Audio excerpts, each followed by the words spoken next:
Pessoal, vocês vão assistir agora uma entrevista que eu gravei com a Raíza Carmo. Ela é juíza federal, na verdade aprovada para a magistratura federal, porque nesse momento que a gente está gravando, ela está aguardando a posse, ela já passou e ela está aguardando uma história incrível.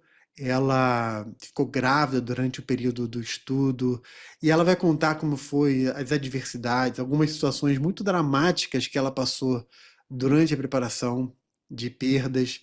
E vai ser muito tocante. Eu me emocionei com a história dela no final, com a aprovação, uma energia incrível. Eu tenho certeza que vai te inspirar, vai te ajudar, vai te abençoar bastante essa entrevista. Então curta, já dá aquele like, manda o link para muita gente e vamos junto nessa entrevista maravilhosa. Fala galera, fala pessoal, muito bom estar com vocês. Sejam bem-vindos a mais um João Mendes Entrevista, mais um episódio. E esse episódio promete, esse episódio vai ser muito bom. Nossa convidada já estava aqui batendo um papo comigo antes da gente começar a gravação e ela já falou várias coisas que vão ser muito legais. Tenho certeza que vai ser muito impactante. Tá aqui conosco Raíza Carmo. Raíza, obrigado por estar aqui, obrigado por ter aceitado o convite. Eu que agradeço, gente. Estou aqui muito animada de poder compartilhar um pouquinho da minha trajetória com vocês. Vai ser muito bom, Raíza. Gente, Raíza passou na prova recentemente, passou na Magistratura Federal e ela vai contar aí a história pra gente, como é que foi a trajetória dela. E particularmente foi muito bacana porque ela mandou uma mensagem assim no grupo, né? Lá no grupo de alunos do ênfase, né? Ela mandou assim: Pessoal, eu vou pedir licença para me retirar do grupo porque eu passei na magistratura. Oi, como assim? Né? Aí o pessoal ficou feliz, dando parabéns, não sei o quê. E aí a gente já tinha falado algumas vezes antes, né? Eu mandei mensagem para ela, enfim, e, e ela aceitou aqui gravar com a gente essa entrevista que vai ser muito bacana. E Raíza tem uma foto icônica, né? Dela com o filho no colo, né? Vibrando lá no meio do tribunal. Essa foto já virou, vai virar icônica, né? Enfim. E, e aí eu me lembro, Raíza, inclusive, porque a gente vai conversar sobre isso. Mas eu me lembro quando a gente fez aquele simulado de prova oral, que a gente marcou, né? E tava todo mundo ali. Aí a Raíza me mandou uma mensagem assim em particular. Professor, será que eu posso furar? Você lembra disso? Ela falou assim, professor, será que eu posso furar? Vou Porque usar a tinha minha uma. prioridade, né, como É, lactante. exatamente. Porque tinha uma ordem, e a gente foi perguntando na ordem, né? Aí a Raíza, pô, professor, será que eu posso furar a fila porque eu sou lactante, não sei o quê? E aí o meu filho deu uma descansada agora, eu queria aproveitar isso. Eu falei, claro, não sei o quê. Enfim, mas a gente vai conversar sobre tudo isso. Raíza, mais uma vez, obrigado. Vamos lá, eu vou fazer já a primeira pergunta para você. Né? Na verdade, eu vou fazer aqui uma série de perguntas e aí para você entender o espírito da coisa e falar à vontade. Como foi a tua história? Né? Você foi fazer direito? Fazer direito sempre foi um sonho ou foi uma coisa tipo assim, vou fazer e aí como surgiu a questão da magistratura? Você quis desde a faculdade ser juíza? Surgiu o sonho depois? Aí você fez a faculdade, terminou a faculdade, você foi advogar, não foi advogar? Como é que foi a tua trajetória profissional, teus estudos, enfim, conta pra gente aí a tua história. Eita, dá um livro, viu? Isso. Minha mãe é advogada e Uhum. meu pai, ele é falecido, mas ele também era advogado. A diferença é que meu pai nunca quis ser advogado. Ele acabou fazendo porque na época era o que tinha para fazer. E já minha mãe sempre foi apaixonada pelo direito, vivia e respirava o direito. E desde pequena, a minha mãe dizia que me via sendo juíza. Eu acho que você vai lembrar, tinha uma novela que passou nos anos 90, eu era criança, que chamava Indomada. E tinha uma personagem que era a juíza Mirandinha. E desde pequena, quando eu me revoltava com alguma coisa que eu dizia que estava errado, e eu dizia como é que tinha que ser. Eu falava, mas isso está errado, não é para ter sido assim, tinha que ter sido assim, assim, assim. Aí a minha me falava, juíza Mirandinha, diga, juíza Mirandinha. E eu cresci com ela me chamando de juíza Mirandinha. E na época isso me incomodava, porque eu achava que ela. Que não era um elogio. E eu ficava, mãe, você fica me chamando de juíza Mirandinha? Ela, claro, você fica corrigindo o mundo, dizendo como é que o mundo tem que ser, que não sei o quê. E eu cresci com isso, ela falando que eu tinha que ser juíza. E aí chegou na fase de fazer vestibular e me deu um tilt. Eu comecei a pensar, eu não sei se eu quero fazer direito, porque eu quero fazer direito, Ou se eu quero fazer direito, porque a minha mãe quer que eu faça direito e eu acho que eu quero agradar a minha mãe. Então, não sei se esse sonho é meu ou se esse sonho é dela. E aí eu falei, "E agora? Eu falei, não vou fazer direito. E aí eu fiz o vestibular e não fiz para direito. Eu coloquei Olha, psicologia na federal, enfermagem na estadual. E eu passei nas duas. E aí me deu outro tilt, porque assim, eu comemorei na hora, meu Deus, passei. Isso é o primeiro resultado da federal, que saiu numa quinta-feira. O resultado da federal, passei em psicologia, fiquei muito feliz na hora. Na sexta-feira eu estava de luto. Fiquei muito triste, porque eu pensei assim, sem ainda entender o porquê que eu estava triste. E eu só pensava, meu Deus, tomara que eu passe na estadual para eu poder ter uma opção, para eu poder escolher. E passei, aí o resultado saiu no sábado da federal, da estadual. Passei para enfermagem e aí tive que escolher alguma coisa. E meu pai, como a gente vinha do interior, uma cidade muito pequena, o meu pai ficava, não, é melhor você fazer enfermagem, porque enfermeiro tem em todo lugar, tem na capital, tem no interior, não vai faltar trabalho para você. Eu falei, tá, vou fazer enfermagem. E fui, só que assim, não estava lá super feliz. Eu lembro que na festa do cursinho que eu fiz, eles davam a camisa com o nome do curso que você passou. E aí a festa tinha sido na Federal, peguei a camisa de psicologia e eu vi uma colega com a de direito. E aí já me bateu um negocinho aqui. Quase que uma invejinha assim, eu acho que eu queria aquela camisa, mas aí fiquei quieta, não disse nada, falei, não, vou fazer. Comecei a cursar enfermagem e eu tinha uma amiga do colégio que estava cursando direito, fazia direito na faculdade particular.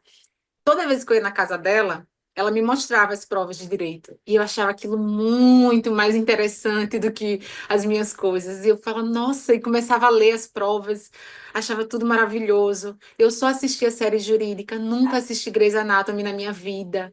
Nunca, eu tinha um pânico de hospital. Eu comecei a pensar, meu Deus, o que é que eu estou fazendo nesse curso? Morria de medo de matar alguém, dar uma injeção errada, uma coisa. Eu falei assim, meu Deus. E aí foi quando caiu a ficha. Eu falei, eu queria direito, eu realmente quero direito, não é só a questão da minha mãe. Aí cheguei em casa, estava no primeiro ano de enfermagem, aí cheguei em casa e falei para minha mãe, falei, mãe, eu queria voltar para o cursinho, eu não quero mais fazer enfermagem. E aí a minha mãe falou assim, e o que é que você quer fazer? Eu falei, eu quero fazer direito. Aí ela abriu o maior sorriso do mundo e falou, minha filha, você quer fazer direito? Eu falei, eu quero. Só que eu também não tive coragem de trancar a faculdade, porque essa faculdade que eu fazia, ela era anual. Então, eu tinha terminado, primeiro ano de enfermagem estava acabando, eu sabia que eu não estava num nível competitivo para fazer direito na federal, e eu queria fazer na federal, porque meu pai tinha feito direito na federal, e eu queria fazer também, eu queria estudar no mesmo local que ele estudou. Eu falei, não, eu só quero se for na federal. E aí começou o segundo ano de enfermagem e eu comecei o cursinho ao mesmo tempo. Eu fazia faculdade manhã e tarde, quase todos os dias a aula era manhã e tarde, então eu fazia o cursinho à noite. Eu saía direto da faculdade e ia para o cursinho. E tive assim um ano que eu vivi para estudar. Nesse ano eu lembro que eu saí para 3 festas. E basicamente eu fui obrigada a ir para as festas, porque minha mãe falava assim: não, você tem que sair, você tem que. Eu falei: não, mas eu não, quero." Não, você tem que ir. E ela me mandava ir, e eu falei: ai, tá bom. Aí eu ia na festa e não queria, assim, queria viver loucamente, obcecada só para estudar, porque eu sabia que eu tinha pouco tempo, comparado com os meus colegas que estavam só estudando. Eu falei assim: eu tenho que fazer o melhor possível. Terminei o segundo ano de enfermagem, passei em todas as disciplinas, não perdi nenhuma e passei no vestibular, consegui a aprovação que eu queria. Então, assim, foi um ano exaustivo, eu vivia só para estudar, mas naquele momento eu não vi isso como uma coisa negativa. E minha família achava linda, olha como ela é dedicada, né? Aí comecei a faculdade de Direito e estava assim, vivendo um sonho. Então, vivendo a faculdade, eu queria fazer o meu máximo. Então, fazia prova. Eu fui monitora os 4 anos da faculdade, assim. Cheguei no terceiro período, quando eu podia fazer prova de monitoria, comecei a fazer monitoria. Então, participei de monitoria, fiz extensão, vivi, assim, focada realmente só para estudar.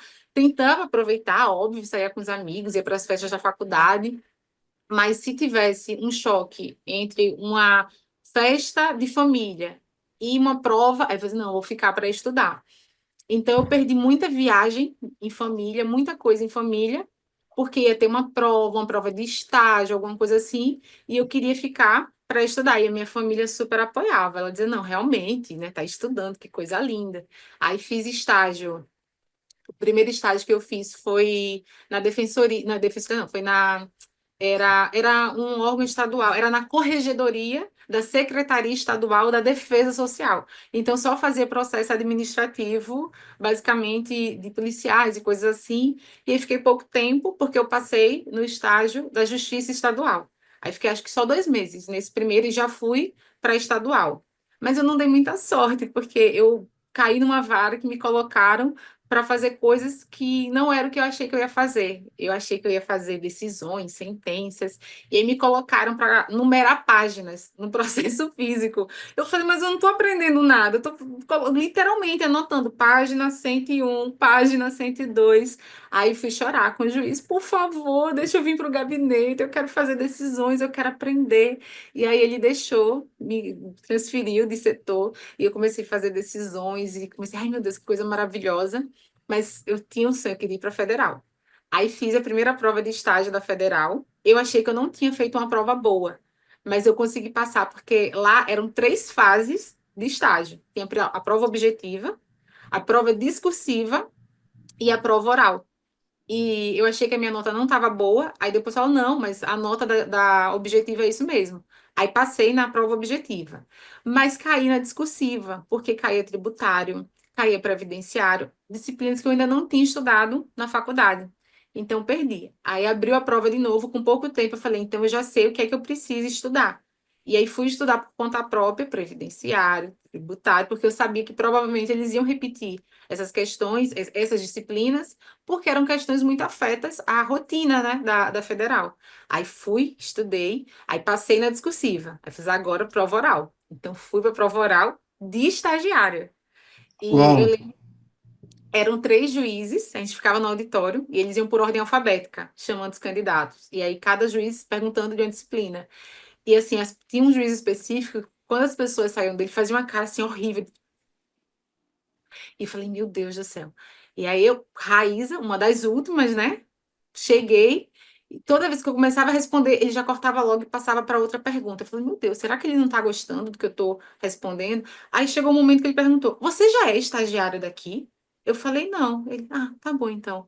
E aí terminei a prova oral e eu fiquei em segundo lugar na prova oral. Eu tive a uau, que segunda legal. nota mais alta. O primeiro lugar era uma pessoa que já era estagiário, porque eles não tinham o costume de renovar o contrato do estagiário. Você tem que fazer de Ah, novo a tá. prova Fazia a para prova. Ah, continuar. entendi, entendi. Então, tinha muito estagiário que estava fazendo a prova para poder ter o seu contrato renovado. E aí eu fiquei 2 anos da Justiça Federal, que eu digo assim, eu descobri o paraíso na Terra. Foi o lugar que quando eu cheguei eu falei, meu Deus, eu quero morar aqui, é aqui que eu quero viver. Eu lembro que no primeiro dia primeiro juiz com quem eu fui trabalhar, ele sentou assim os estagiários e ele começou a conversar com a gente e falou assim: olha, vocês vão fazer exatamente a mesma coisa que eu. Vocês vão preparar as decisões, é vocês que vão fazer a minuta. A única diferença entre nós dois é que quem assina sou eu. Então, se tiver uma divergência de opiniões, ou você me convence que o seu posicionamento é o correto, ou a Uau. gente fica com o meu posicionamento, porque a assinatura é a minha. Então, assim, ele dava uma abertura para a gente maravilhosa. E eu lembro de várias oportunidades em que ele disse: me convença que o seu posicionamento é o correto. E eu sentava com ele e conversava, e ele dizia: ok, você me convenceu, pode fazer nesse sentido. Uau, que legal. Então, eu disse assim, oh, meu Deus, é isso aqui, finalmente cheguei onde eu queria, assim, era um nível de pessoas, assim, os servidores eram de alto nível, todo mundo com mestrado, com doutorado, e eu falei assim, meu Deus, eu quero viver esse ambiente, quero respirar esse ar que essas pessoas respiram, eu quero tomar essa água, sabe? Eu digo que realmente foram os meus anos mais felizes de graduação, foi o meu tempo na Justiça Federal. Então, eu saí de lá com essa semente no coração, eu quero vir para cá. Quando eu estava no 10º período da faculdade, eu perdi meu pai. Meu pai foi Hum. assassinado, eu estava no Ah, 10º período, e foi um baque, assim, muito, muito, muito grande.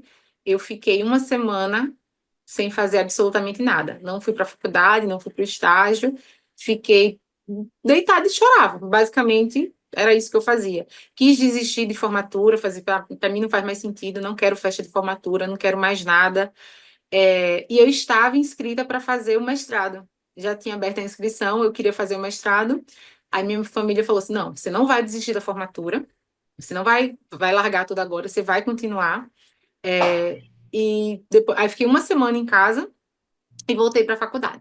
Quando eu cheguei na faculdade, todo mundo sabia o que tinha acontecido, porque eu morava em Maceió, eu tinha sido noticiado, então todo mundo sabia o que eu estava passando. Aí a professora de TCC, ela veio conversar comigo, assim, Raíza, eu posso dar um prazo maior para você entregar o TCC. Eu consigo fazer com que você entregue em janeiro, a gente marca a banca bem rápido e você faz a colação de grau com a sua turma, que estava marcada para março. Eu agradeci a ela pela gentileza, mas eu disse, eu não quero um prazo maior. Eu vou ficar com o mesmo prazo, igual de todo mundo. Eu vou entregar no mesmo prazo que todo mundo. Ela, se você não quer, eu falei, não, não quero. Eu disse, o que é que eu vou fazer com esse prazo maior? Se eu voltar para casa com um prazo maior, eu vou de novo sentar, eu vou deitar e eu vou chorar. E eu disse, eu não vou honrar o meu pai deitada chorando. Eu vou Uau, honrar caramba. passando.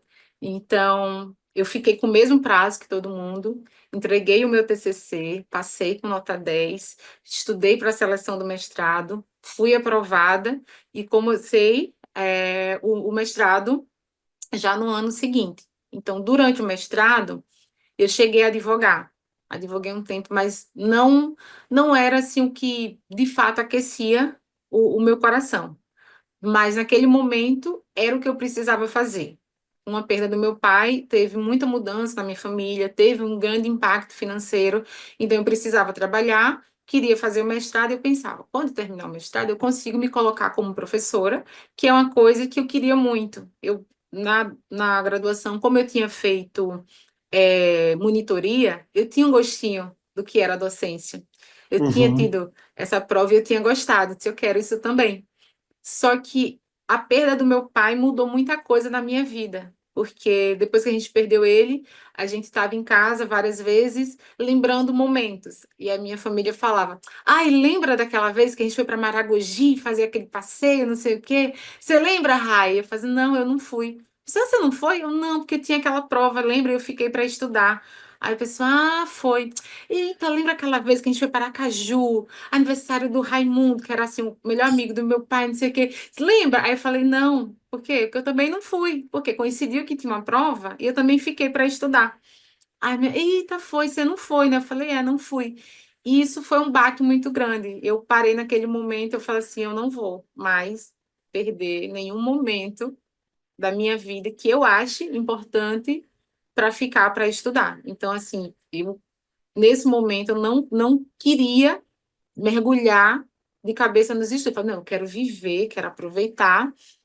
Quando eu terminei o mestrado, eu comecei a dar aula, terminei em 2017. Eu fiz a defesa da dissertação em 2017, acho que foi em junho, mais ou menos. Então, no segundo semestre, já comecei a dar aula. Fui contratada por algumas faculdades, comecei a dar aula. E tinha esse sonho da magistratura, que ficou guardada no meu coração, porque naquele momento do mestrado e da advocacia, eu não consegui encaixar mais essa atividade. Então, eu guardei, deixei ali no bolso e falei assim, depois eu pego nesse sonho. E fui tocando a vida. Aí veio a prova. Em 2017, teve uma prova do TRF5. Eu falei, vou fazer. É em casa, não vou gastar com passagem, nem hospedagem, vou gastar só, pagar só a inscrição. Eu falei, eu vou fazer, que eu quero ver como é que é. E assim, sem falsa modéstia, eu era uma aluna muito dedicada. Eu terminei a graduação com coeficiente acima de 9.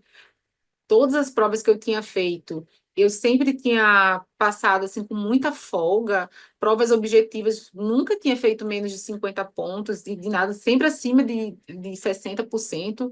Então, eu falei assim, não tinha expectativa de passar, mas eu falei, vamos ver como é que é.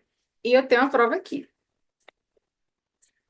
Não sei se dá para ver, que foi a prova 2017. Dá pra ver, dá pra ver. Olha E só. eu guardei. Aí eu fiz a prova, falei, caramba, foi aqui, eu fiz em Maceió. Aí fiz a prova. Quando eu fui corrigir o gabarito, eu falei, meu Deus, que carnificina é essa? Eu, senhor, eu acertei 30 questões. Eu, Nossa. 30. É tipo você tirar 3 de uma prova que valia 10. Foi um choque. Eu fiquei assim, eu falei, meu Deus. Aí eu percebi que, de fato, o jogo era outro, e eu falei assim: vamos repensar. Eu tenho esse sonho, mas eu estou vendo que não é tão simples assim. Não adianta você ter feito uma graduação maravilhosa, porque só isso não vai ser suficiente. Existe aí um mar de conhecimento que a gente não estuda na graduação, que a gente tem que acessar para poder fazer essas provas. Então, esperei um pouquinho. 2019, continuei trabalhando na graduação, eu tinha um plano, de fato, a longo prazo. Então, eu estava trabalhando e juntando meu dinheiro, assim, tem que ter uma reserva, porque a gente sabe que tem muitos custos. Então, em 2019, eu me mudei para Recife, eu vim morar com meu namorado, a gente noivou, ele já morava aqui em Recife, e eu me mudei para cá. E antes de eu me mudar, eu tinha que pedir demissão, tinha que largar tudo, toda a minha vida lá em Maceió. Então, deixar a família, amigos e também o trabalho, né? E recomeçar aqui. Em Maceió, todo mundo me conhecia. Eu tinha uma rede de amigos e de colegas que era muito extensa. Eu tinha muitos colegas do mestrado que me abriram portas. Eu dei muita sorte na questão profissional morando lá. Eu brinquei com meu marido, eu falei assim, amor, eu nunca fui atrás de um emprego. Todos os meus empregos vieram atrás de mim. Quando eu estava terminando a faculdade, eu fui indicada por um professor para trabalhar no escritório. Um amigo dele estava abrindo um escritório e pediu a ele uma indicação de alguém que estivesse se formando. E ele me indicou. Fui, fiz a entrevista de trabalho, fui contratada. Quando eu fui começar a dar aula nas faculdades, amigos meus que já estavam dando aula me disseram, Raíza, faculdade X e Y está precisando de professor. Eu indiquei seu nome. Aí eu ia fazer entrevista e era contratada. Então eu não sabia nem como é que pedir emprego. Eu falei, como é que procuro emprego? Não Como é que sei. procura? Porque eu nunca tinha procurado emprego. E aí dei muita sorte de novo, porque uma dessas professoras que eu conheci em Marcel trabalhando me colocou num grupo de WhatsApp de mulheres do Brasil inteiro, que era um grupo só de processualistas. E eu dizia, ela, mas eu não sou processualista. Ela, besteira, mas você fica lá no grupo. E aí uma pessoa de Pernambuco colocou que uma faculdade X estava contratando. Aí eu falei, ah, então eu vou lá, né? E aí consegui essa ponte, fiz a entrevista, fiz a exposição da aula e me contrataram. E aí vim para Recife e comecei a dar aula aqui. E conversei com meu marido, né? Hoje é meu marido, na época era só o ainda noivo. E eu disse a ele, eu disse assim, olha, eu estou pedindo demissão de tudo para recomeçar minha vida com você em Recife.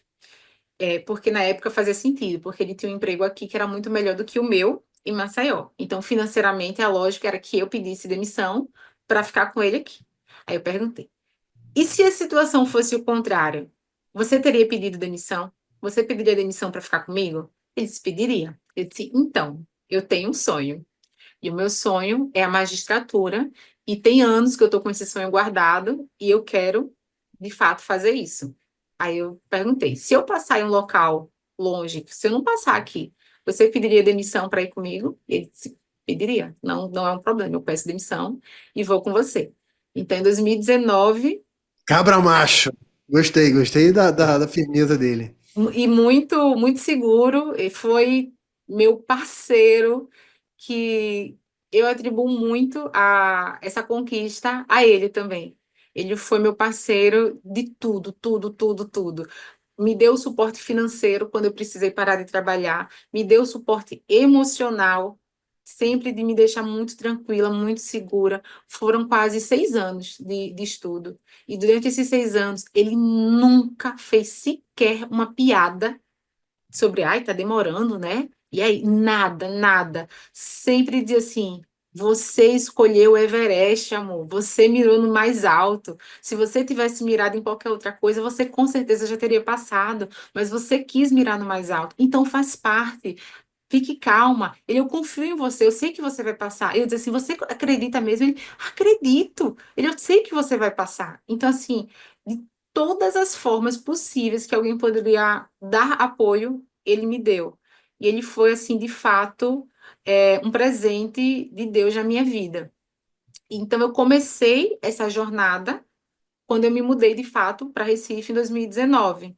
Só que em 2019 eu comecei de uma forma muito tímida, porque já tinha anos que eu tinha me formado, eu concluí a graduação no final de 2014, então eu tinha esquecido como é que era estudar. Eu não tinha mais uma rotina, eu não sabia por onde começar. Eu me senti perdida num deserto. A sensação que eu tinha é que eu estava no meio do deserto de Saara e eu podia pegar qualquer direção, porque todas pareciam iguais. Então, o primeiro ano de 2019 foi um ano que eu comecei a tentar criar uma rotina de estudos, tentar pegar material, ir na internet, pegar algumas coisas, porque eu não sabia como voltar a estudar. 2020, comecei a criar mais organização de estudos. Aí veio a pandemia, que foi uma coisa que não me afetou mentalmente. Eu consegui ficar muito tranquila, porque eu e meu marido, a gente é muito caseiro. Então a gente ficou brincando que a gente não estava sentindo diferença da pandemia. A gente via todo mundo doido porque não estava saindo. A gente olhou assim um pro outro e falou assim: Meu Deus, eu acho que a gente é antissocial, porque a nossa vida não mudou quase nada. A gente só passou a trabalhar em home office. A única coisa que a gente realmente sentiu de peso era a corrida, que a gente corria na rua. E aí teve uma época que não podia mais correr na rua, eu falei, vamos correr no prédio. E a gente ficava correndo na garagem, dando voltas. Mas assim, em termos de estar sofrendo porque não estava saindo, eu falei, não, a gente não estava. E por ter perdido meu pai, uma coisa que eu conversei com ele é: eu não quero voltar para aquele modo de enquanto eu estiver estudando, eu não posso viver. Eu não quero mais fazer isso. Eu tinha essa consciência de que se eu fizesse isso, eu passaria em um tempo muito menor. Mas eu fiquei pensando, tá, se eu fizer isso, talvez eu passe em 3 anos. Mas vão ser 3 anos que eu vou estar anulando a minha vida, eu vou estar perdendo momentos. Então, assim, meus sobrinhos já tinham nascido e eu queria fazer parte da vida deles, eu queria estar vivendo com meu marido, queria estar aproveitando a vida. Eu falei, eu não quero fazer isso. Então, eu escolho e aceito que eu demore mais a passar, mas que esses anos de estudo sejam anos vividos. E, de fato, a gente viveu a vida assim. Então, tinha carnaval em Olinda, a gente ia para o carnaval em Olinda. Nunca perdi um Natal, um Ano Novo. Não, peraí, não vou para o Natal, não vou para o Ano Novo, porque tem uma prova perto e eu vou estudar. Eu falo, não, Natal é uma vez ao ano. Eu vou para o Natal, eu vou para o Ano Novo, vou para o Carnaval. A gente adorava se fantasiar e brincar. Durante a minha saga de estudos, eu casei, viajei, todos os anos a gente fazia as nossas viagens, tive meu filho, então a vida não para. O que a perda do meu pai me ensinou é que você não tem como pausar a vida, suspender a vida para falar, não, primeiro eu vou resolver isso aqui, depois eu volto a viver. A vida está acontecendo, os anos estão passando e a gente tem que conviver com essa escolha que é estudar. Então, eu não saía para. Não, eu pedi pra fazer um comentário, porque assim, eu tô achando isso aqui. Aliás, tá tudo muito incrível. Tô adorando a tua história, tô adorando conhecer e te ouvir. Mas esse ponto aqui, Raíza, eu achei ele interessante, porque assim, o que você fez, motivada por uma situação dramática da vida, né, que foi a perda do seu pai, é, ela é meio contrassenso, né? Ela é contraintuitiva a tudo aquilo que as pessoas costumam pensar, falar e ouvir a respeito do estudo para concurso público, né? Que é assim, não, você tem que acabou a vida. Exatamente o contrário que você falou, né? Acabou a vida, acabou a festa, acabou ano novo, acabou o Natal, acabou, sei lá, a viagem, acabou tudo. Você vai anular a sua vida por um sonho durante um período de tempo, né? E tem gente que realmente faz isso e consegue. Só que Sim, você por uma situação familiar muito específica, seguiu outro rumo e também conseguiu. Então, assim, para a galera que está ouvindo isso, é muito interessante ver essa outra forma de enxergar, essa outra realidade que você está mostrando aqui, que também é uma realidade que deu certo, né? É só para fazer essa observação pro pessoal se atentar para o que você está falando, né? e todas as escolhas que eu ia fazendo, eu conversava assim com meu marido e assim, as pessoas vão me achar maluca se eu disser que estou estudando para concurso. Então, assim, eu não falava para ninguém. A minha família sabia, a família do meu marido sabia, mas eu nunca fiz publicação em rede social, nunca tinha conversado assim publicamente sobre isso, só pessoas realmente próximas Sabiam, tanto é que quando eu publiquei que eu tinha passado no concurso, um amigo mandou mensagem assim: Você estava estudando? Eu falei: Tô, querido. Praticamente 6 anos eu estou estudando para isso. Eu não acordei ontem e falei: Eu vou fazer essa prova. E uma coisa que eu percebi conversando com os meus colegas aprovados é a constância. Algumas pessoas demoraram 9 anos, outras 6, outras 5, mas todo mundo fez escolhas e as escolhas precisam fazer sentido para você. Eu só fazia escolhas que fizessem sentido para mim. Então, às vezes, as pessoas vinham com dicas milaborantes e falavam assim, mas isso não faz sentido para mim. Se não faz sentido para mim, eu não vou fazer. Então, por ter tido essa tragédia pessoal, não fazia mais sentido para mim viver dizer assim, não, tem que estudar todo sábado, todo domingo. Não, alguns sábados eu estudava, alguns domingos eu estudava, mas eu não tinha um rigor de falar assim, não, tenho que fazer sempre isso. Eu sempre entendi que a vida, ela é feita de momentos. E existem momentos que não vão voltar. Quando eu fiz a prova da OAB, eu tinha passado, na primeira fase, e a segunda fase ia ser num domingo, e uma amiga, na época, ela ia casar no sábado, anterior à prova. E eu ia fazer a prova em Maceió e o casamento dela no interior de Alagoas. E ela tinha me convidado para o casamento. Meu pai ainda estava vivo quando isso aconteceu. E eu comecei a conversar com pessoas. Eu estava estagiando na Justiça Federal e eu comecei a conversar com as pessoas. Todo mundo do estágio, todo mundo, sem exceção, que eu ia conversar, dizia: não vá para o casamento. Não vá. A sua prova é mais importante. Não perca a prova, a chance de já passar na OAB ainda na graduação. Eu estava no nono período, quando eu fiz a OAB, por conta do casamento. Fala com ela que ela vai entender. Aí eu fui conversar com a minha mãe. E a minha mãe me pergunta assim: o quão importante essa amiga é para você? Eu falei: mãe, eu considero ela uma irmã. Ela disse: então vá para o casamento.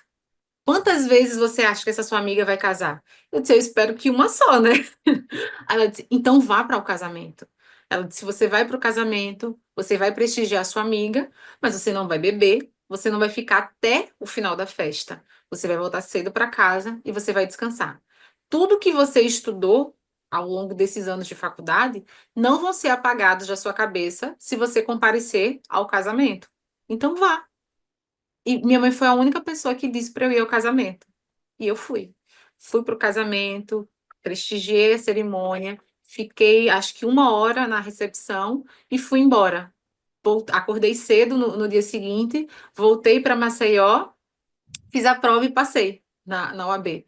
Então, assim, eu lembro que muito engraçado, que já tinha grupo de WhatsApp e os meus amigos de faculdade estavam mandando no grupo. E aí, gente, vocês estão ansiosos, fazer a segunda fase amanhã? O pessoal, tô muito nervoso. Sei o quê. E eu lembro que eu tirei uma foto e falei: gente, eu tô num casamento. E tô no interior, nem em Maceió eu tô. Então, assim, podem ficar tranquilos que com certeza vocês estão numa situação mais confortável do que eu. E deu tudo certo, assim, passei. Então, talvez a minha mãe tenha me passado também essa forma de o quão isso é importante para você. Então, as Uhum. escolhas que eu fazia estão me convidando para tal coisa, assim, é uma festa, é um aniversário, assim, o quão indispensável essa festa é. É um momento único na vida da pessoa, então ela passou em um concurso e está me chamando para comemorar a aprovação dela. É o casamento dela, é um aniversário, é um batizado. São momentos únicos, então eu quero estar junto. Não, é só sair por sair porque a pessoa está entendendo. Não, isso para mim não é importante, esse momento eu vou dispensar. Então eu fazia as minhas escolhas dentro do que é que fazia sentido para mim. E Muito toda bom. a minha trajetória foi assim. Muito bom, muito boa. E gostei, aliás, gostei desse ponto que você falou, o seguinte, o quão único é aquele momento, né? E aí, se é um momento tão único que não a chance de se repetir é nenhuma ou muito baixa, um casamento, um batismo, né? Um aniversário, ok. Agora, uma coisa mais corriqueira, uma saída normal, É. então vamos abrir mão. Interessante. Então, eu fazia isso, assim, isso aqui não é indispensável, a pessoa quer sair por sair porque está entediada. Eu falei: não, então eu vou ficar, eu vou estudar. E no começo dos meus estudos, eu fiquei adiando o meu casamento. Eu não queria casar, fazer a cerimônia, a festa, porque eu ficava pensando: não, primeiro eu tenho que passar no concurso. A ordem natural da vida é: primeiro você passa no concurso, depois você casa. E aí me deu um estalo, porque começou a pandemia, e eu já tinha perdido meu pai. Eu pensei assim, e se eu perder minha avó? Eu não sei quando que eu vou passar no concurso. E se eu demorar muito a passar no concurso, ficar adiando o casamento, e eu perder a minha avó não tá comigo no casamento, porque ela já tem idade. Aí eu falei assim, não, a gente vai casar. E eu comecei a organizar o casamento antes da pandemia.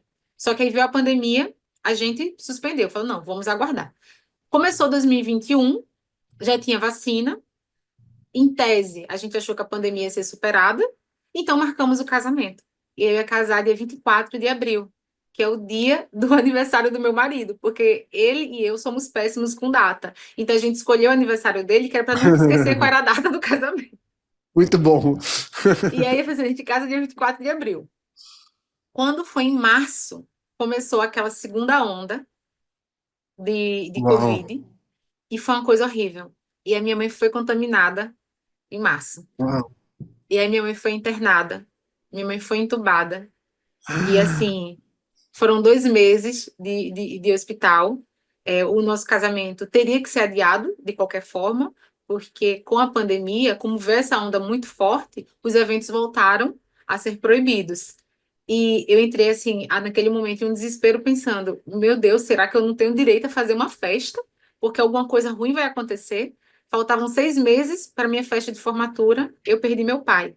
Faltava menos de 2 meses, era um mês e um pouquinho, minha mãe foi entubada. E eu fiquei assim, eu não quero mais fazer festa. Toda vez que vai ter uma festa, acontece uma coisa ruim. E assim, comecei a pedir muito a Deus para que ele restabelecesse a saúde da minha mãe. Minha mãe ajudou muita gente nessa vida.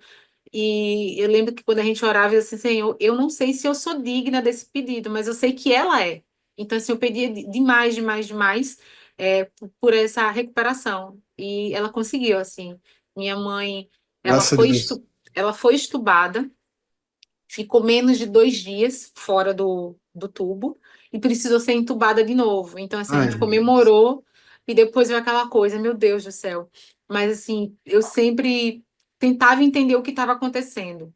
Quando minha mãe recebeu a alta, assim, que ela, alta não, ela foi estubada definitivamente, estava, assim, respirando sem o tubo. Eu lembro que eu fui no hospital e o médico falou assim, ela pegou uma bactéria.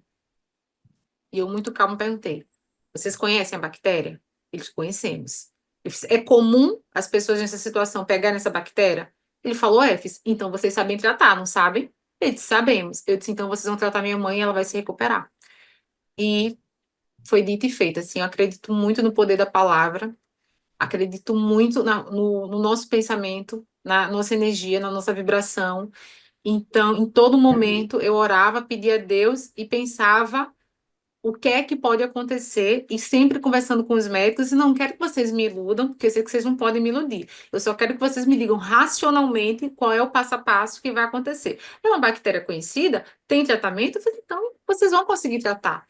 Se fosse Uhum. algo que vocês não conhecessem, aí eu ia entrar em desespero, mas vocês conhecem, vocês sabem, vai dar certo. E deu certo. Minha mãe se recuperou, a gente teve que mudar o casamento, né? Aí casamos em novembro. E tudo isso eu ainda viajando para fazer prova. Eu lembro que eu viajei para fazer prova uma semana antes do meu casamento. Tinha prova, falei, vou fazer. E muitas vezes não estava tendo prova da magistratura federal. Eu fiz essa prova de 2017, quando morava ainda em Maceió, mas depois que eu comecei a estudar, em 2019, e veio 2020, não tinha mais prova, estava assim, em escassez, e eu queria me testar. Eu disse, eu estou estudando, eu não sei nem qual é o meu nível. Eu disse, então eu vou fazer prova para outras coisas. E aí começou a sair prova assim, magistratura estadual. Quando era perto, eu falei assim, vou fazer. Procuradoria vou fazer. Tudo assim muito próximo, eu fui fazendo. E os anos vão passando, a gente começa a ter uma cobrança interna. Porque eu estava fazendo essas provas, eu não estava passando nem da primeira fase. Mas eu sempre tinha resultados muito bons. Eu ficava assim por 1 ponto, por 2 pontos. E eu fiquei pensando assim, puxa, tá quase, né? Só que aí você fica, cadê? Em que momento vai vir? Meu marido nunca me pressionou, ele nunca perguntou nada de tipo assim, nossa, mas tá demorando, nada. Nunca teve assim nenhum tipo de comentário nesse sentido. Mas mesmo não tendo esses comentários, quando a gente está estudando já há um bom tempo, É. a gente sente que tem a obrigação de mostrar um resultado. Então, eu estava entrando numa espiral em que eu pensava assim: eu preciso passar em uma primeira fase de qualquer coisa só para mostrar aos outros que eu já consegui passar e que eu não estou brincando com o meu tempo, não estou brincando com o nosso dinheiro, sabe que eu estou estudando de verdade. E aí eu comecei a fazer provas de outras coisas porque eram perto. E eu fazia provas, por exemplo, assim, de procuradoria. E eu ia muito bem, eu perdia por um ponto, por 2 pontos. Aí eu comecei a pensar, será que eu não devo mudar o foco, já que eu estou tão pertinho? Porque caía trabalho, processo de trabalho, e eu não estudava essas disciplinas. Então isso me derrubava.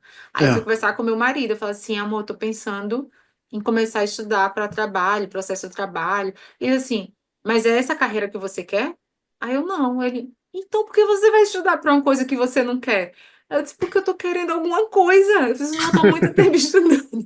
Ele, mas você vai aceitar o que você não quer?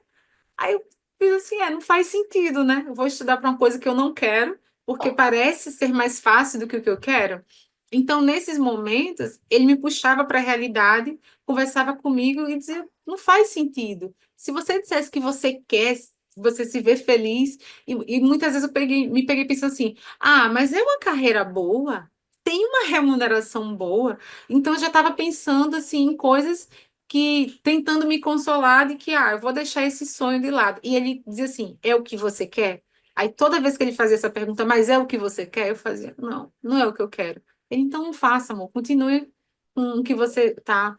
Então eu fazia essas outras provas, mas eu não mudava o meu foco de estudo. Eu continuava Uhum. estudando só o que eram as minhas disciplinas.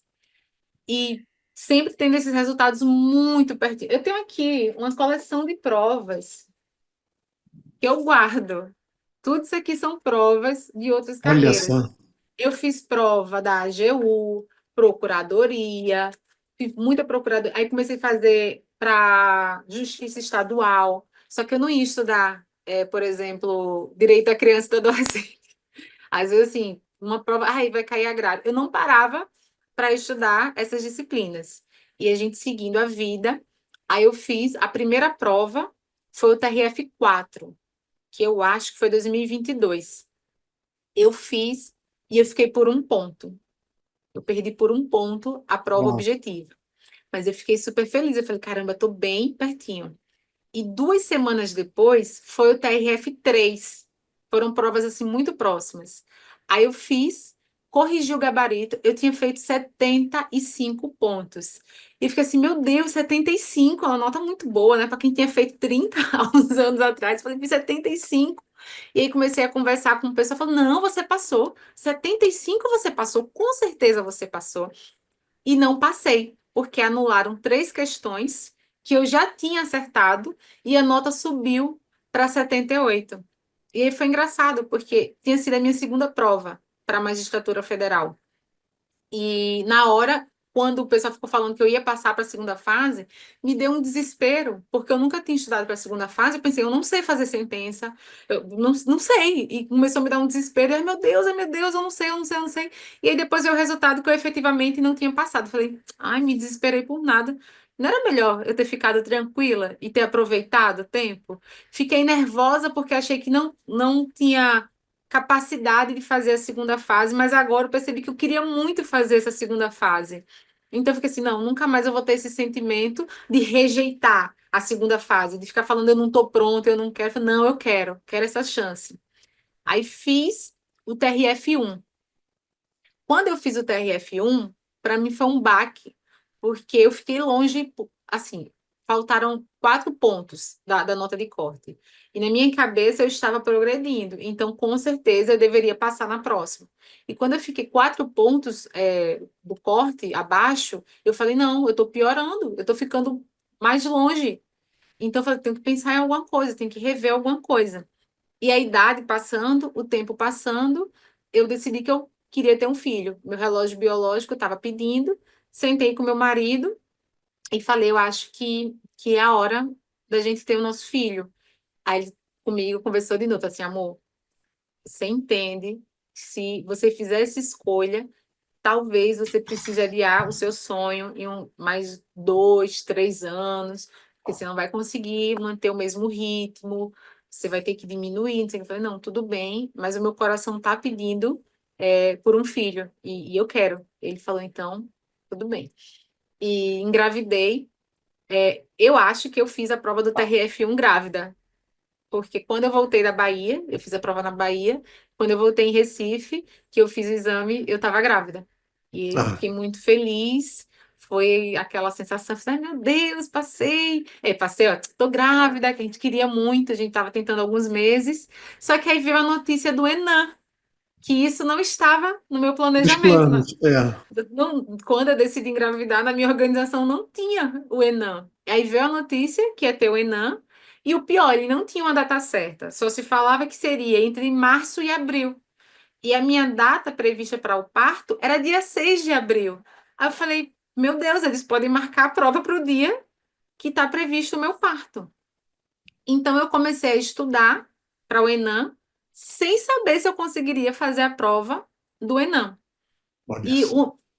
assim, comecei a rever onde é que eu estava pecando, o que está faltando para eu conseguir passar para a segunda fase. Eu percebi que eu tinha um vício da minha graduação.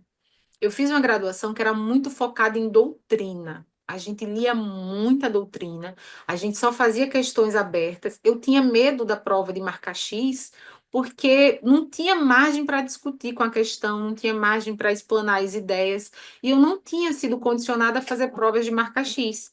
Então, eu pensei assim: não, eu preciso finalmente estudar a lei seca de uma forma mais objetiva.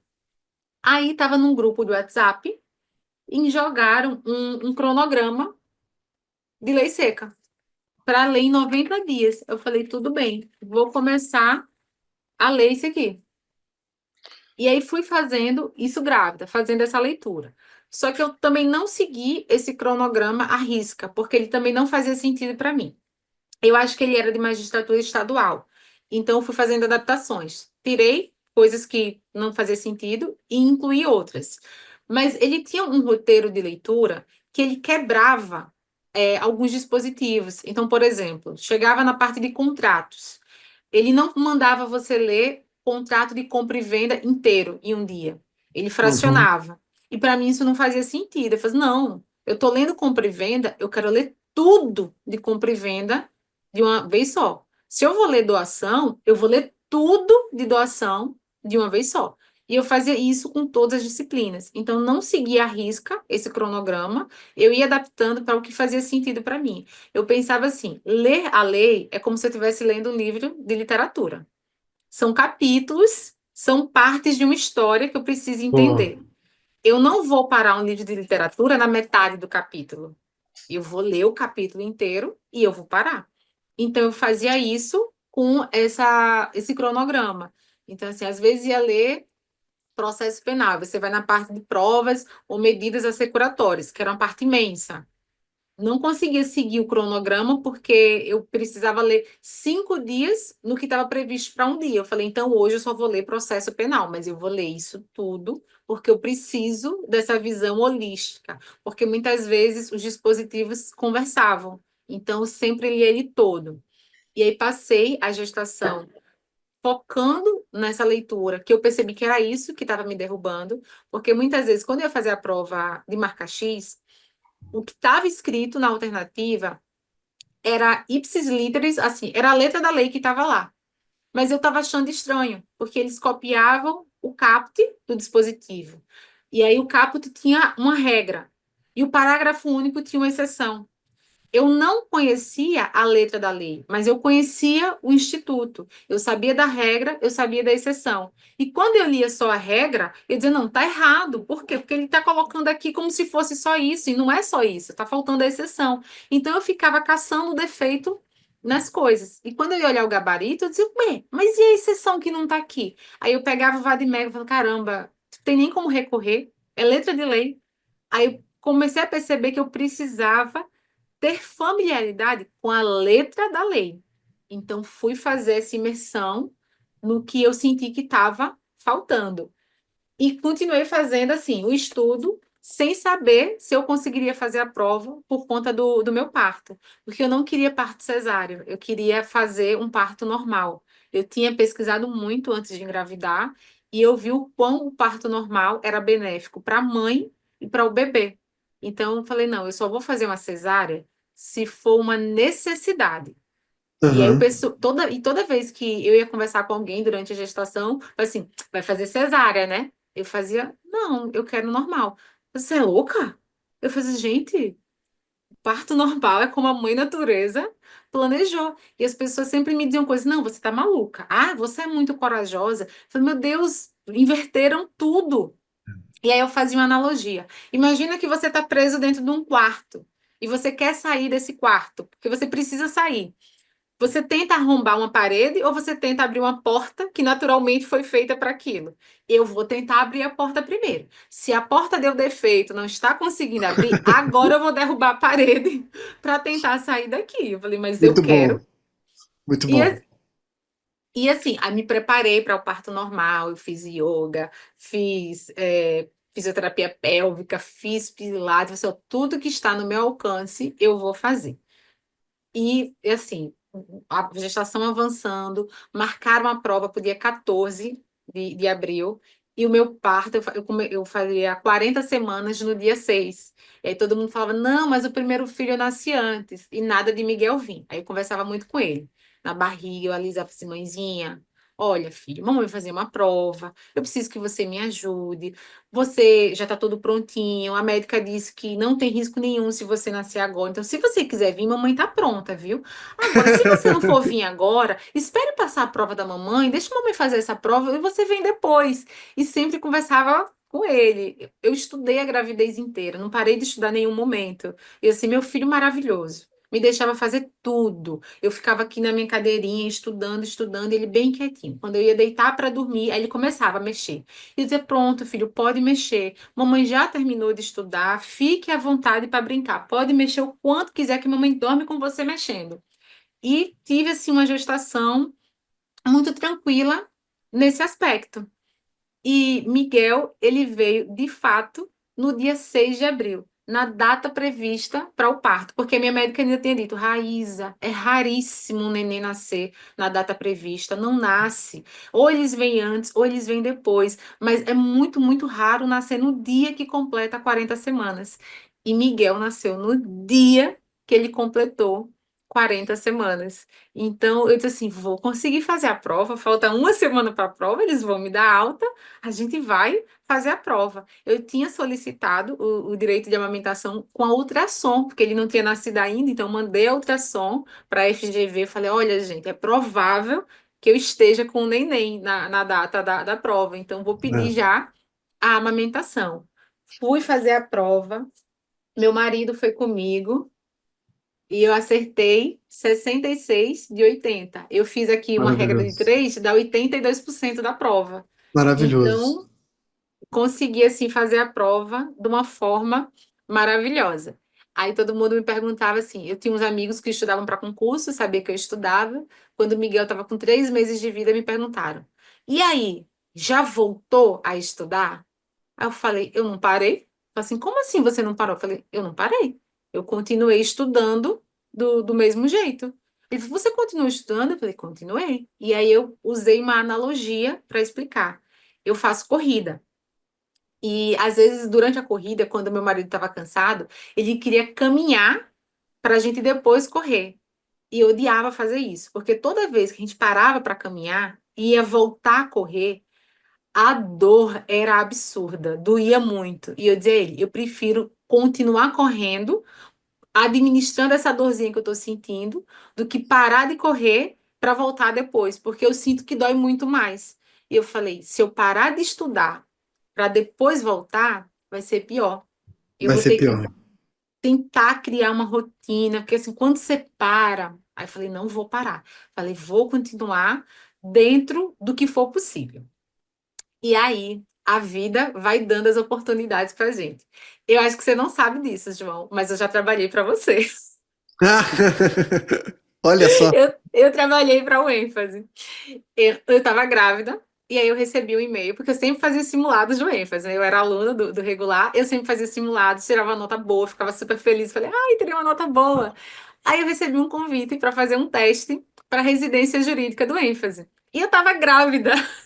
Eu tava com 39 semanas. Eu falei, vou fazer. Eu falei, vou fazer o teste.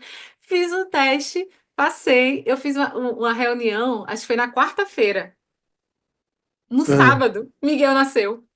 E olha só, aí, e não tinha dito a ninguém esse detalhe, né? Olha, estou grávida, pode ser que nasça o bebê. Eu conversei, falei, mas como que vai ser esse trabalho? Ele falou, não, olha, é por demanda, você vai ter a dúvida de aluno, você vai fazer questões, vai comentar questões de prova. Aí eu perguntei assim, então não tem um horário definido. Não, você faz dentro da sua possibilidade essas metas. Eu falei, então, maravilhoso, eu consigo fazer o meu horário. Eu precisava de alguma coisa que me motivasse a não a ficar continuar, parada. a continuar. Eu precisava de alguma coisa para continuar. Falei, Deus, obrigada, maravilha. Tipo, não poderia ter vindo em um momento melhor. E meu pai tinha uma frase que eu carrego comigo até hoje. Meu pai dizia assim: a oportunidade é como um cavalo selado. Ele passa na frente da gente uma vez e você tem que pular. Pule e se segure, porque a gente não sabe se a oportunidade vai passar de novo. Vai passar E de eu, novo. e eu sempre pensei nisso. E aí fui conversar com a minha mãe. Eu falei, olha, mãe, apareceu essa oportunidade. E ela disse assim, lembra que seu pai falava? Eu falei, lembro, eu fiz, eu vou aceitar. Se eu não der conta, eu peço desculpas e digo, gente, não vou poder continuar. Mas consegui, assim. Então, eu passei a primeira semana de vida do Miguel me preparando para a prova do Enem. Aí tinha conversado com vocês, falei, gente, eu vou fazer o Enem semana que vem, eu posso começar na outra? A pessoa falou, pode, não se preocupe. Então, na primeira semana de vida dele, eu ainda não estava prestando essa atividade. E aí, eu fiquei estudando para o Enem. E eu estudava da forma que eu conseguia. Precisava ficar acordada de madrugada para dar de mamar, colocar ele para rotar, trocar a fralda. Então, assim, eu tinha feito um acordo com meu marido. Eu falei assim, deixa a madrugada comigo, porque eu seguro para rotar. É um tempinho tão pouquinho que não fazia sentido na minha cabeça acordar ele para que ele segurasse. Assim, eu prefiro fazer tudo. E de manhã, quando eu acordar, eu vou estar cansada, eu preciso repor o meu sono, se você fica com ele e você toma conta das coisas da casa. E deu certo para a gente essa dinâmica. Então, a primeira semana de vida do Miguel, quando eu acordava de madrugada, eu pegava o celular, colocava o fone e eu ia para a internet. E eu procurei todas as aulas de revisão que todo mundo colocou de forma gratuita. Então, todos os cursinhos que publicaram uma aula de revisão, eu falei assim, vai estar só o filé de todo mundo. Fiz, vou atrás do filé de todo mundo. Aí eu Boa. colocava o fone, diminuía o brilho para que ele não fosse afetado pela luz do celular. Velocidade 2 porque eu falo muito rápido, então eu tinha um pensamento muito acelerado, conseguia ver na velocidade 2. Se tivesse alguma coisa que eu não entendesse, aí eu parava, voltava, agora é a velocidade um. Aí, entendi. Eu lembro que teve uma vez que eu estava vendo uma aula que eu desconfiei do que o professor falou. Falei, não, acho que ele está errado. Eu dei pausa, peguei o Vadimec e falei, não, ele está certo, eu que estou errado. Eu falei, obrigada, não vou esquecer mais isso aqui. Velocidade 2 de novo, e voltava. Passei essa semana de madrugada fazendo todas essas revisões enquanto dava de mamar, enquanto segurava para rotar, enquanto eu trocava fralda. E durante o dia eu ia lendo meus cards, ia lendo o meu material, fiz a prova e tem um detalhe. Aí meu marido foi comigo para poder ficar com ele na prova e quando era preciso ele me chamava para amamentar. O umbigo do meu filho caiu durante a prova. Então, Olha o só. umbiguinho de Miguel caiu na prova do Enem. E eu lembro que a gente chegando com ele no carrinho, aí o pessoal falava assim: Nossa, que bonitinho, quantos meses tem? Eu fazia, não, nasceu sábado passado, tem o quê? 8 dias? Hoje é domingo, ele nasceu dia 6. Aí a pessoa falando: Meu Deus, e você tá aqui para fazer prova? Eu falei, tô. Nossa, tá muito bem. Eu, parto normal, gente, parto normal. A pessoa, meu Deus. E aí eu lembro que fui chorando quando saí de casa, comecei a chorar dentro do carro para ir fazer a prova, e meu marido assim, o que foi? Eu disse, eu tô com medo, foi tanta dedicação, e assim, não sei se eu vou conseguir. Ele, relaxa, amor, tá tudo certo. Essa prova é melhor que carnaval, não vai ter várias vezes ao ano? Eu falei, vai. Ele fez, então, se não for nessa, vai ser na próxima. Ele brincava assim, não é a última vida do videogame, não vai perder aqui, então relaxa. E aí me dava calma, e eu ia, e aí o resultado foi positivo, passei com uma nota, né, muito boa, fiquei Sim. tranquila e comecei o trabalho no ênfase. Aí fazia questão, tirava dúvida, que era muito bom, porque esse cara, eu estou estudando de uma forma que eu nunca tinha estudado desse jeito. Uhum, E aí uhum. foi me agregando novos conteúdos. Só que depois me deu um insight. Eu acho que, assim, uns 3 meses depois, publicaram o primeiro edital, que eu acho que foi o TJ Santa Catarina. E aí eu senti esse um estalo, eu falei, vai chover edital. Tudo que estava represado vai vir agora. E aí eu comecei a pensar, eu acho que eu não vou dar conta do estudo para concurso, do trabalho do ênfase e do cuidado com Miguel, que a gente tem que ter essas escolhas. E quando Claro. eu estava no ênfase, detalhe, vocês me ofereceram até uma promoção, viu? Olha só. Eu estava trabalhando com vocês e aí me ofereceram uma promoção, só que aí eu fui analisar como era, eu falei, eu queria tanto, tanto, tanto pegar, mas eu falei, não consigo. Eu não vou conseguir dar conta disso. Então, eu acho que na vida a gente tem que ter uma racionalidade e uma frieza para saber o que é que eu dou conta. E você só pisar onde você tem certeza. Então eu agradeci, falei, não vou conseguir dar conta, eu vou ficar no cargo que eu tô mesmo. E aí me veio esse estado, eu falei, vai chover de tal.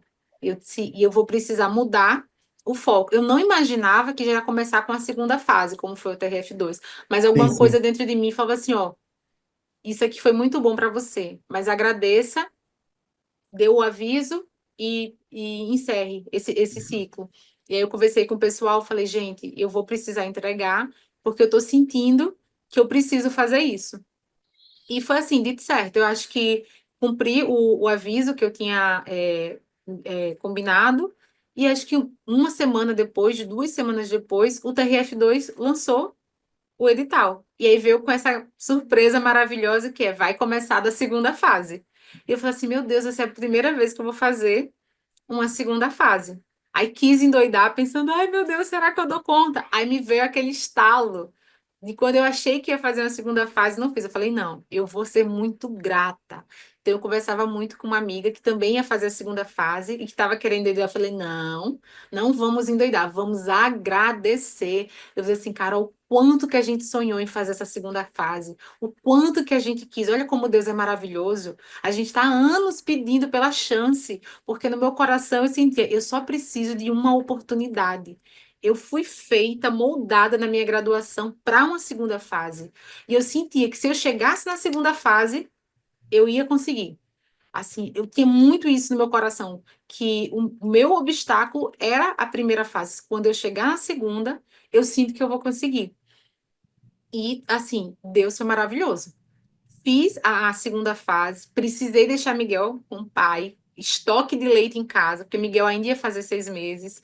Então, tirei leite, deixei estocado, fui para o Rio de Janeiro, fiz as provas, assim, muito leve, muito tranquila.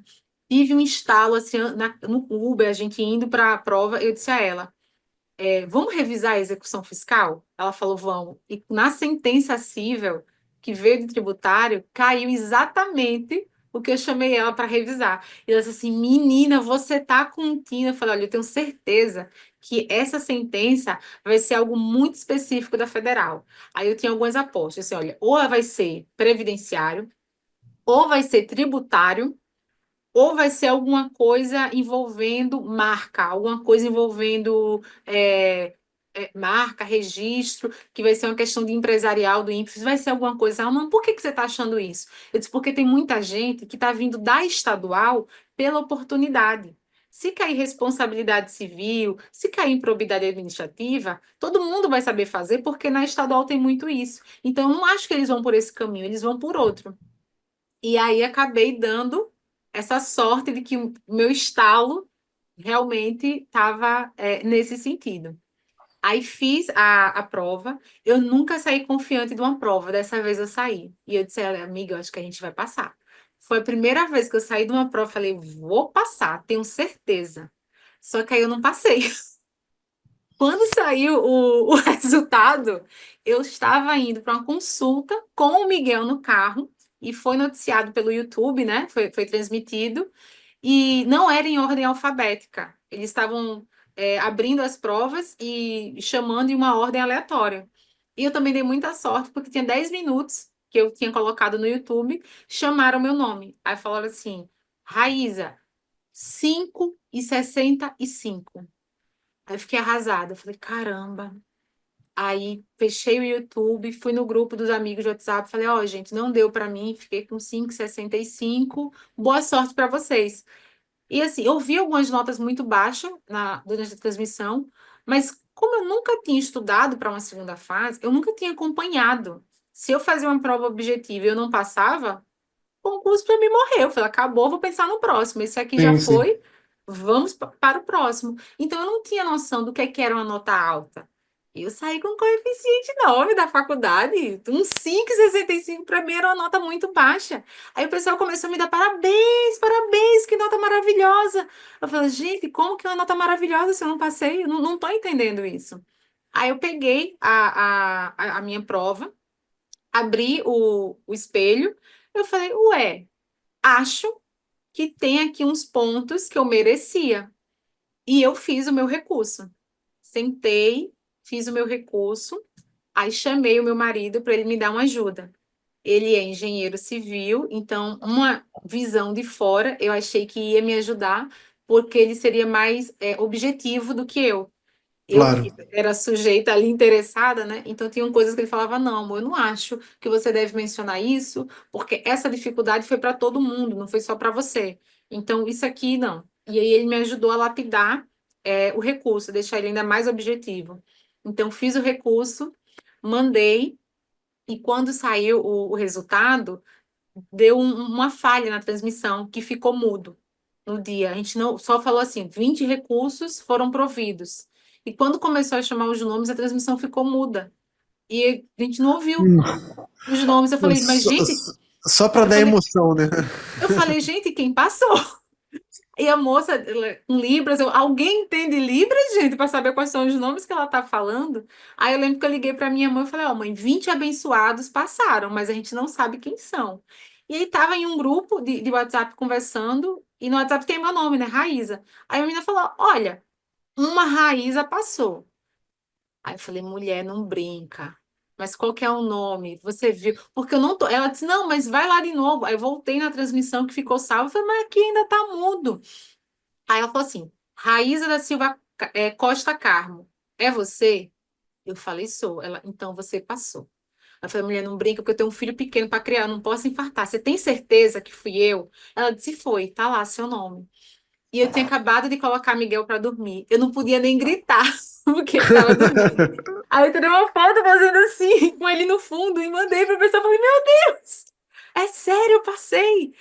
E aí, falei assim, vamos agora aguardar as sentenças. Enquanto isso, eu fiz a prova do TJ Pernambuco. Eu falei, em casa, né?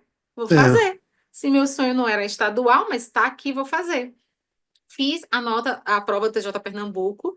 Quando eu peguei o gabarito, eu estava com 3 pontos acima da nota de corte que estava na internet. Mas eu já era gata escaldada, né? Eu falei, não, agora eu só confio quando realmente sair o resultado. Que da outra vez eu estava na nota e não passei. Aí veio o Natal, veio o fim de ano, fui para Maceió, que eu sempre passo o fim de ano com a minha família. Então, assim, no Natal, Ano Novo, eu fico em Maceió em tempo integral. E quando eu vou para lá, não tem como estudar. É impossível. Porque, assim, é Muita mãe, gente. é É. irmã, é sobrinho, é tio, é sogra, é todo mundo falando. Então, assim, antes eu ainda tentava estudar quando ia para lá. E aí eu falava, ó, não dá. Se eu estou indo para lá, é para curtir a família, entenda, aceite, e é isso. E aí fui curtir a família, fui maratonar séries, coisas assim, falei, vou aproveitar que eu tô aqui em família.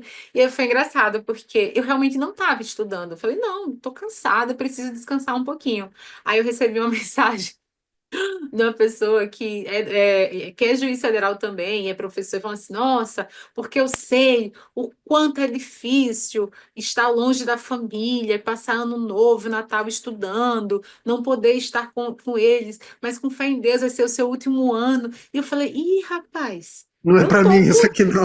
Aí eu fiquei assim, eu falei, ué, eu falei assim. Aí fui conversar com a minha mãe, eu falei, mãe, olha a mensagem que eu recebi. Fiquei até sem jeito de falar para a pessoa. Eu falei, não, mas eu tô com a minha família. Tipo, tô aqui curtindo, tô ajudando a preparar a ceia, tô brincando com as crianças, vou aqui, não vou beber que eu tô amamentando ainda, né? Eu ainda estou amamentando Miguel. Miguel vai fazer 1 ano e eu sigo na amamentação. Aí eu só falei assim, ai, obrigada, mas eu falei assim, olha, não é esse o caminho que eu decidi seguir. Eu falei, vou viver um dia de cada vez e esperar. Saiu o resultado de Pernambuco, aí eu tinha passado para a segunda fase, falei, ai meu Deus, tem que estudar sentença de novo. E quando saiu o resultado das sentenças do TRF, eu tinha passado com a nota boa na civil, que foi de tributário, fiquei acima de 7, e na penal eu fiquei com 5 e alguma coisinha. Eu não lembro agora qual foi a fração, mas eu fiquei assim, caramba, não acredito. Falei, ai, faltou tão pouco. Aí eu recebi assim muita mensagem, falando, recorra, recorra de qualquer jeito, recorra, nem que seja para fazer raiva. Eu falei, não, eu não penso dessa forma. Eu fui professora durante muitos anos. E eu sempre tentei ser muito justa com os meus alunos. Eu disse assim: mostre que a minha correção está errada. Se você mostrar que a minha correção está errada, então tudo bem. Mas se for por choro do, ai, minha vida tá tão difícil, coitada de mim, eu mereço. Eu falei, não, porque isso aqui não é assim que funciona. Então eu falei, não, eu só vou recorrer se eu olhar o espelho e achar que realmente a minha nota deveria ser uma maior dentro do que está com o espelho. Se a minha resposta estiver totalmente fora do espelho, então paciência, foi um aprendizado, uma experiência maravilhosa, mas eu não vou recorrer. E o pessoal, não, você é louca, tem que recorrer de qualquer jeito. Eu falei, não, não é assim que eu penso. Eu quero, eu estou almejando um cargo em que é preciso você ter justiça com as suas escolhas. Se a correção foi justa, então eu não vou recorrer, vou deixar para lá. Se eu concordar que realmente era aquela nota, paciência, que vem o próximo. Só que quando eu peguei o espelho, eu falei, ah, eu acho que eu merecia umas coisinhas a mais. Tinham algumas preliminares e eu tinha rejeitado todas de forma correta. As condenações e absolvições, eu acertei todas. Eu não condenei ninguém errada, assim, não condenei nenhum inocente, não condenei ninguém no tipo errado, não absolvi ninguém de forma errônea. Todas as condenações estavam corretas, todas as absolvições estavam corretas. No meu caso, o que pesou foi a dosimetria, porque tinha sido uma prova muito extensa, foram 4 horas de prova, tinham 6 réus, e eu acho que eram 3 crimes que a gente tinha que analisar. E a gente não tinha rascunho. Então, foi assim muito visceral fazer aquela prova, porque a gente não sabe, tinha noção do tempo. Eu lembro que na minha sala de aula, eu pedi para a moça assim, gente, avisa assim, o máximo que vocês puderem, 15 minutos, 5 minutos, 1 minuto que vocês puderem avisar, avisa, porque a gente está aqui, né, tentando fazer. E eu lembro que a dosimetria eu precisei sacrificar. Enquanto eu estava fazendo a prova, eu sabia, eu não vou conseguir fazer tudo da forma perfeita. Alguma coisa vai ficar prejudicada. Aí, meu primeiro objetivo é, eu quero concluir. Tenho que chegar até o final, assinatura, juiz federal, substituto. Quero chegar até aí. Se alguma coisa tem que ser sacrificada, eu vou ver no meio do caminho o que é que vai ser necessário. E eu precisei sacrificar a dosimetria. Não fiz como eu gostaria, fiz muito rápido, mas passei por tudo que era essencial. Então, tinha uma causa de aumento de pena pela transnacionalidade. E tinha o fato de que envolvia 3 países. Então, eu coloquei isso. Só que, assim, não fiz uma frase bonita. Era assim, 3 países, aumento 2 terços. Aí saía correndo. Tinha uma causa de diminuição. Tipo, tava lá. Só não tava de um jeito muito bonito, mas É, estava. Então, assim, eu demorei mais de 8 horas para preparar o meu recurso. Eu faço, olha que loucura. A olha prova só. para fazer a prova foram 4 horas. Para fazer o recurso, eu demorei 8. Eu passei um dia inteiro só para fazer esse recurso. E aí, de novo, busquei auxílio do meu marido. Eu falei, olha, lê para mim. Ele falou: ó, não reclame do tempo, porque o tempo foi igual para todo mundo. Você não pode fazer um recurso falando assim, ah, mas a prova foi muito difícil porque tinham muitos réus e o tempo foi curto. Ele, foi assim para todo mundo. Então, isso não é coisa para estar no recurso. Eu falei, realmente, concordo com você. Esse choro, né, que você quer fazer, não faz sentido. Eles sabem que foram assim e foi assim para todo mundo. Então, vamos ver o que você fez dentro do que era esperado. De E forma aí, concreta, né? Exatamente, assim, o que é que você conseguiu entregar? E o meu recurso foi provido, né? Então eu brinco, eu fui ré-ré, porque eu passei com dois recursos e consegui. E eu que fiz. O pessoal, mas você pagou para alguém fazer? Eu falei, não, eu que fiz. Não tem ninguém no mundo que conheça mais a minha prova do que eu. Se eu quero um cargo em que eu tenho que estar julgando, a atividade de você fazer o recurso é um julgamento também. É você analisar se o que você está pedindo condiz com o que está no espelho ou não. Então, assim, é um trabalho extenuante, não é fácil fazer o recurso. Entendo quem vende esse serviço e quem cobra caro, porque realmente não é fácil. Mas se você está fazendo um concurso para magistratura, a sua atividade principal é fazer julgamentos. E você vai fazer um julgamento com base nos pedidos e nos parâmetros. Então, assim, fazer o seu recurso é o primeiro julgamento. Eu jamais teria recorrido só por recorrer. Tipo, vou fazer raiva. Não vai, você vai fazer raiva a si mesmo. Porque a banca, você não vai fazer raiva à banca porque você está recorrendo. Se, eu vi, assim, pessoas fazendo recursos com coisas que não estavam no espelho, coisas, assim, absurdas. Ah, não, mas veja isso aqui. Eu falei, não, olha, tem um espelho que foi publicado. Está dentro do que eles esperavam ou não? Eu lembro que teve uma coisa assim que no espelho, eu acho que teve um erro de digitação. E eu apontei Uhum. ali o data máxima vem, acredito que há um erro de digitação no espelho. Então, mostrei que eu li de forma atenta a tudo que estava lá. Eu lembro que tinha uma causa de aumento no tráfico de drogas que tinham colocado que era a questão da qualidade da droga. E na lei não fala qualidade, fala quantidade. Então, eu falei, olha, data máxima vem, acredito que há um erro material no espelho, há um erro de digitação, porque o dispositivo se refere à quantidade e não qualidade. E a minha sentença tem lá, quantidade da droga. Coloquei as páginas. Então, assim, eu acho que quando você vai recorrer, você tem que facilitar a vida de quem vai ler o seu recurso. Então, tudo que eu falei que tinha na minha sentença, eu indicava o número da página em que aquela informação era encontrada. Assim, ó, página 10 da sentença, página 9 da sentença, entre parênteses, estava tudo esquematizado, assim, da forma mais bonitinha, perfeita, para ele verificar que tudo que eu estava falando realmente condizia Tava, com a é. verdade, que eu não estava trazendo informações novas. E aí foi maravilhoso, deu tudo certo. E depois foi a prova oral, que acho que foi o momento mais feliz da minha vida. Eu cheguei com um sorriso assim, que não parecia que eu estava indo fazer prova oral. Eu estava assim, meu Deus! Eu, quando fui Que entregar os sonho. documentos no tribunal, pessoal muito solícito, assim, muito educado. Aí fui entregar os documentos e aí uma pessoa falou assim: Ah, Raíza, se você quiser, você pode olhar o plenário. Você pode pedir ao segurança que ele mostra, que é lá que vai ser sua prova oral. Eu falei, mas pode ir ver? Ela falou, pode. Aí ela me disse, ó, terceiro andar, vai assim. Eu falei, tá bom. Aí fui lá e perguntei, oi, eu posso conhecer o plenário?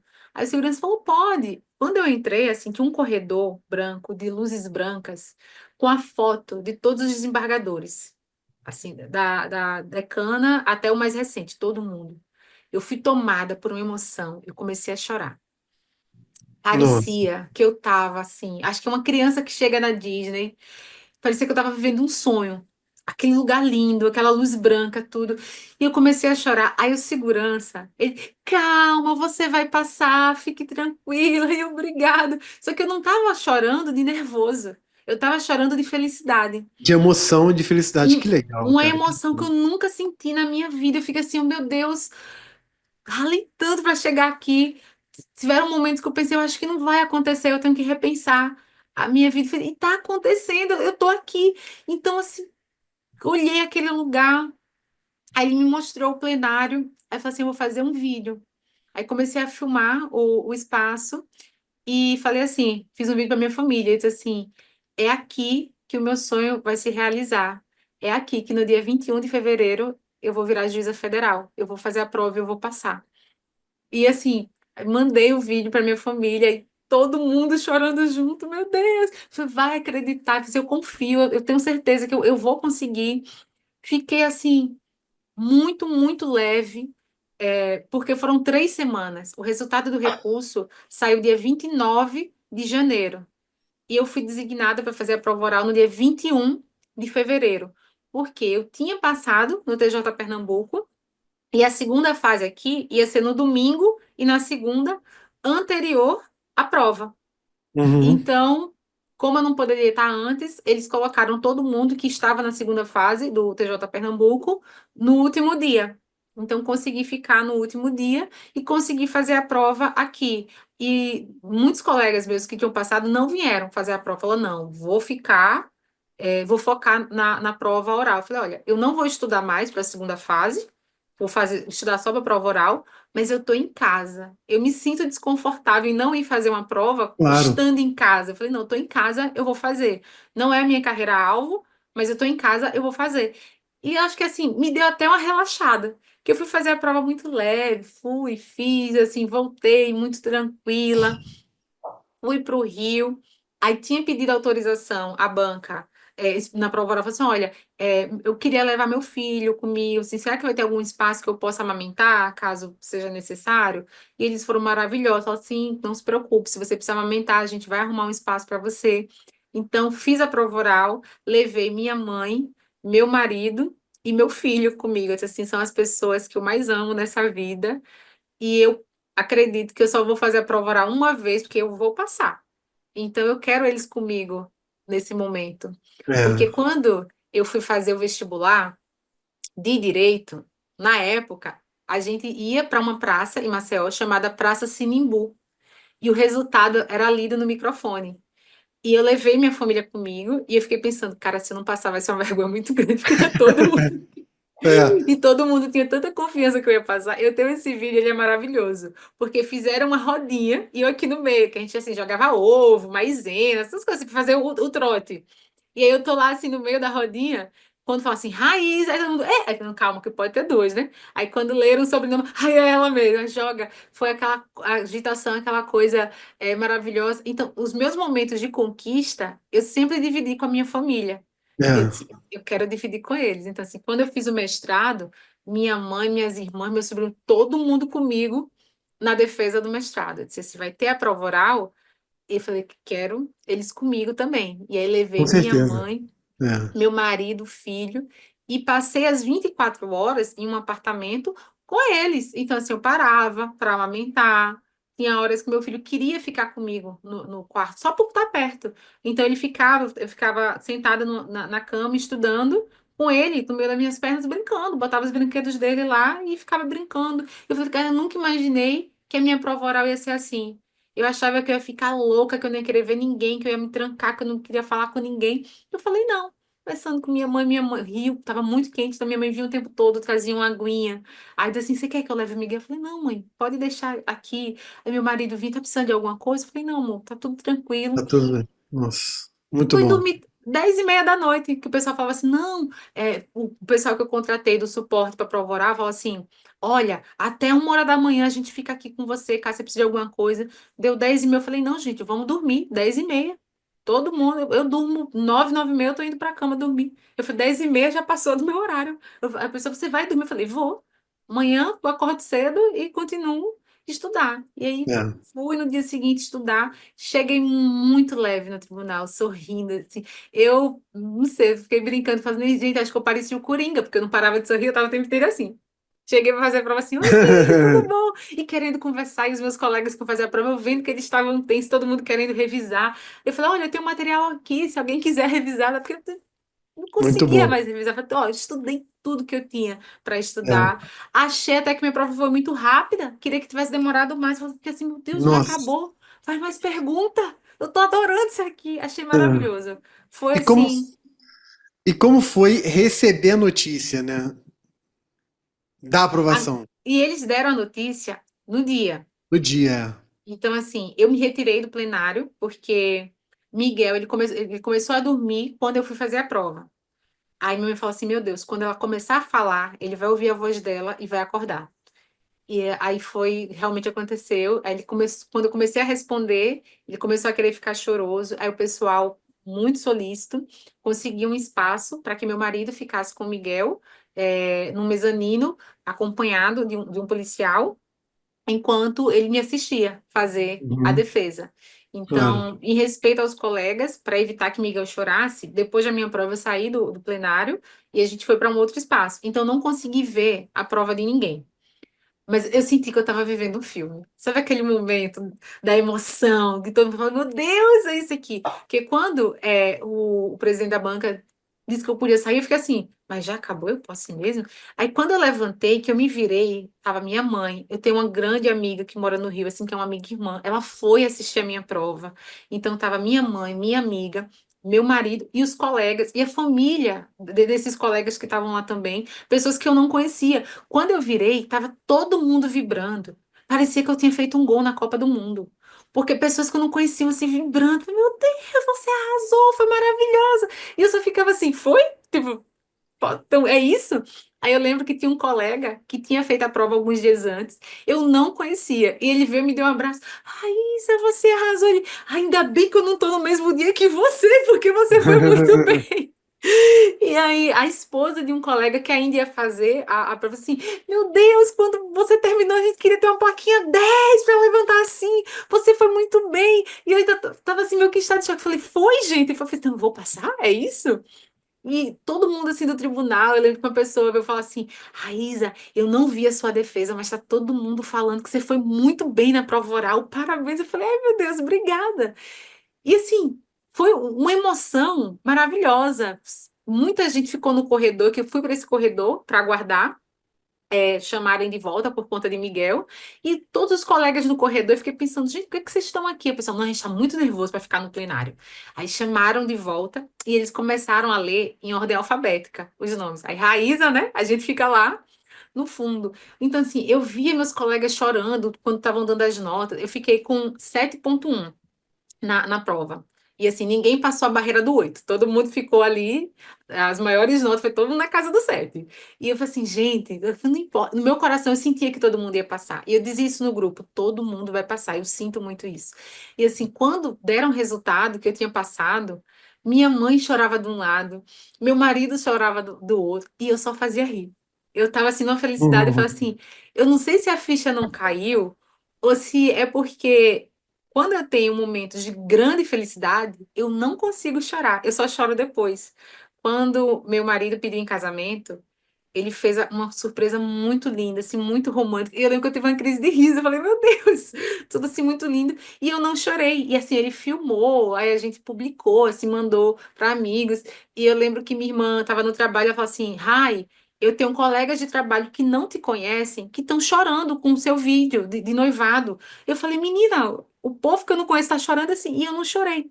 E eu lembro quando foi à noite que eu fui dormir, é que eu chorei com o pedido de noivado. E eu chorando, ele que foi, tô chorando emocionada. Ele, agora? Eu falei, caiu a ficha agora. Então, assim, ó, É, mesma coisa. Quando eu, eu tô- tive eu, Miguel, eu tô te ouvindo, tô te ouvindo. Eu me emocionei aqui com a sua aprovação. Imagina sua e- mãe, seu marido, né? não, assim, eu lembro assim, quando eu tive Miguel, que Miguel nasceu, assim que ele nasceu, meu marido chorou, e eu não chorei, eu só ficava abraçada, que ele Miguel chorando, e fazia, calma, a mamãe tá aqui, filho, a mamãe tá aqui. Mas eu não chorei. E quando foi depois, acho que no dia seguinte, é que veio a emoção e eu chorei. Então, quando veio o resultado da prova, eu tava olhando um monte de gente, todo mundo chorando, os candidatos, e eu não conseguia chorar. Eu falei assim, gente, eu tô tão feliz que eu não consigo chorar. Eu tô muito feliz. E aí todo mundo me abraçando. Aí quando foi depois que eu cheguei no apartamento, aí parece que realmente caiu a ficha. Aí Caiu a lá eu ficha aí. desaguei, chorei. Então, assim, gente, eu sempre tenho um delay para chorar. Se eu me emocionar muito agora, eu só vou chorar amanhã. Eu não consigo chorar na hora. Porque, assim, foi muita felicidade. Foi um sonho que eu fiquei assim, oh meu Deus, é isso. Realmente, a gente ouve muita jornada, né? Eu tinha visto muita entrevista que as pessoas falavam, nossa, acredite, vai dar certo. Eu ficava, será? E dá certo. Mas o Dá certo. segredo é consistência. Consistência, muito bom. Você não tá vendo, mas a sua porta é de vidro, né? Eu já vi uma cabecinha aparecendo ali. Miguel, Miguel, ele no vem colo, no colo do do seu marido, papai. provavelmente. É. É, Então, é, até por causa disso, vamos caminhar aqui pro final. Raiz, eu adorei, assim, adorei tudo. É, eu até queria, já vou deixar o convite para uma segunda entrevista, mas um pouco mais para frente, para a gente falar só de método de estudo, para a gente poder falar será um mais prazer. sobre como você estudou, né? Então, já que você falou que vai ser um prazer, então vai ter aqui parte 2 mais adiante, galera. Espera aí. Mas eu queria, assim, só para. Ainda que a gente vá falar sobre isso depois, mas eu queria destacar sobre a parte do estudo é, dois pontos que você falou e depois algumas outras conclusões que eu fui tirando aqui. Eu estou olhando para o lado porque eu fui tomando nota em tudo aqui, né? Mas você falou o seguinte, que um erro de estudo seu foi muita doutrina, que foi como você aprendeu a estudar na faculdade, né? Enfim. E aí você passou a estudar muito a lei seca e isso foi um diferencial no seu estudo, né? Na verdade, durante a graduação, eu tinha lido muita doutrina, então eu achava que isso era mais importante. Mas quando eu comecei a estudar para concurso, eu só li um livro, que foi o livro de Ricardo Alexandre, de tributário, porque eu achava Tributário. que essa disciplina eu não tinha entendido bem na graduação, eu sentia que tinha ficado, que não tinha feito uma base muito boa. Então, comprei o livro dele, tá até aqui. Eu estava mostrando outro dia pro pessoal, porque o bicho tá empoeirado. Tá bem empoeirado, porque eu também só li uma vez. E eu senti que. Mas eu li ele todo. Eu Entendi. gostava de fazer imersões na disciplina. Li tudo e falei, assimilei.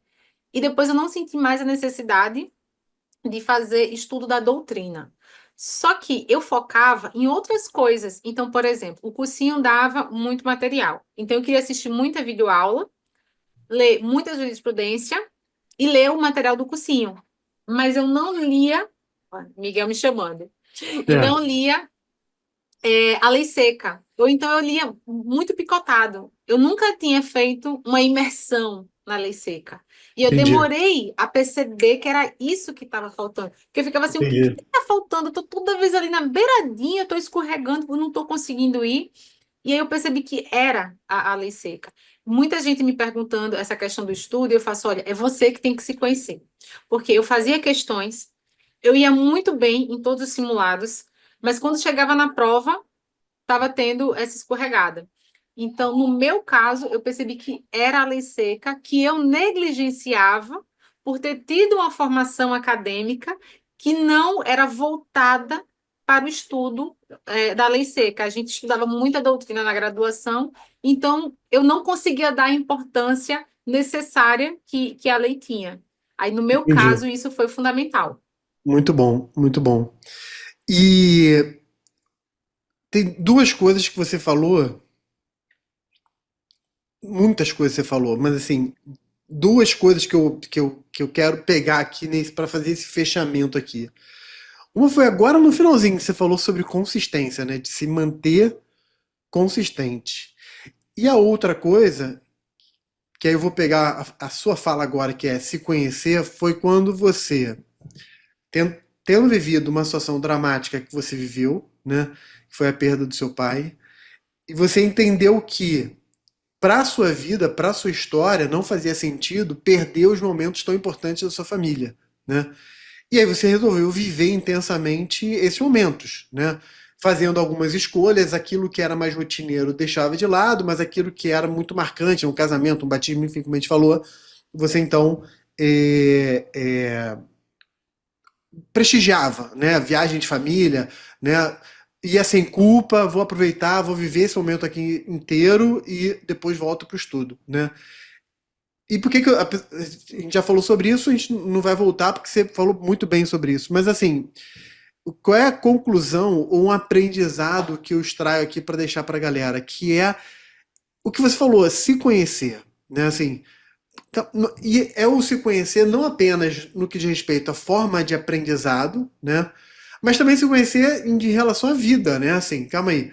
É importante isso para mim? Não é importante? Tem uma família grande? Não tem uma família grande? De repente, quais são as pessoas que eu valorizo, que eu não quero olhar para trás e me arrepender de não ter vivido aquele momento, né? É, e às vezes a pessoa pode até chegar à conclusão, não, olha, a minha família é muito pequena, a gente aqui é cada um na sua, então não tem nenhum problema, eu tô bem de sacrificar tudo e viver 100%, 24 horas. Aqui a gente não está fazendo juízo de mérito, né? A gente não está dizendo Isso. que é certo ou errado. Mas a gente está dizendo o seguinte, olha, exatamente porque não tem certo e errado, É importante a pessoa se conhecer para saber o seguinte, olha, o que que para mim é importante. E aí você vai passar com 4 anos, ou 3 anos, ou 5 anos, é uma questão, é uma outra questão. Mas você vai viver intensamente isso. Porque você está me falando que você levou 6 anos estudando, né? Tem gente que eu já entrevistei aqui que levou 10. Tem gente que já levou 3 anos e meio. Tem gente que levou 7. Cada um com a sua realidade de vida diferente. E tá tudo bem. Mas o importante é, conhecendo isso, respeitar a realidade e se manter consistente, né? É. Eu, Eu eu, acredito muito nesse poder dos pequenos passos. Eu, sim, às vezes, sim. conversava com amigos, eles falavam, não, só vou estudar se eu tiver 2 horas. Eu falo, mas nem todo dia você vai ter 2 horas. Às vezes você vai ter 20 minutos. O que eu consigo fazer em 20 minutos? Consigo ler o informativo? Eu leio. Ah, só tenho 10 minutos. Consigo fazer questões em 10 minutos? Eu faço. Então, uma coisa que eu percebi, porque a gente conversou muito entre os aprovados e muita gente compartilhou as suas histórias. E não existe uma forma de passar em concurso. Mas uma coisa que eu percebi que é unânime entre todo mundo é a constância. É você se manter constante com aquele objetivo. Se é isso que você quer, faz aquela caminhada. É como se fosse uma maratona. É longo. Quando você chega ali na metade, você está cansado e você pensa, meu Deus, será que eu vou conseguir? Você não sabe quanto tempo vai passar. E isso é o que é o mais assustador. Porque se a gente É. pudesse afirmar para as pessoas, 5 anos você passa, a pessoa vai se dedicar, porque você, não, 5 anos, eu tenho um termo final que está ali, eu consigo antever. É João, matemático, e não é é. matemático. E eu cheguei, assim, eu fiz o TJ São Paulo, eu acertei 81 questões. E o corte ficou em 83. E eu fiquei devastada. Não tinha saído ainda o resultado do TRF2, mas eu fiquei assim, caramba, eu fiz mais de 80 pontos numa prova e eu não passo para a segunda fase. Eu acertei 82% no Enem, quando eu precisava fazer 70%. E agora que o percentual era decisivo, eu não acerto. Eu liguei para minha mãe e falei assim: olha, eu vou repensar a minha vida porque não sei não se isso é para mim. Tem alguma coisa. Minha mãe, calma, você vai desistir. Eu falei, não, eu não estou dizendo que vou desistir. Eu estou dizendo que eu vou repensar. Alguma coisa parece que não está ajustando e eu vou ter que recalcular essa rota. Então, às vezes, a gente tem que parar para recalcular essa rota. E só você consegue fazer isso. Me Só perguntaram se eu você. fiz coach, se eu fiz mentoria. Eu falei, não, não fiz nada disso, porque para mim isso não fazia sentido. Então, eu acho muito perigoso a gente falar assim, faça isso que você vai passar. Porque as pessoas funcionam de forma diferente. Então, Exatamente. compartilhe a experiência e extraia o que faz sentido para você. Eu só fazia escolhas que faziam sentido para mim. Muita gente É. me dizia, ai, vai fazer o curso do professor tal, que não sei o que. Eu falei assim, não estou sentindo essa necessidade. Então, não vou me encher de cursos, porque as pessoas estão dizendo que eu preciso me encher de cursos. Isso não faz sentido. Então, acho que se eu pudesse deixar um conselho no final só escolha, faça escolhas que façam sentido para você.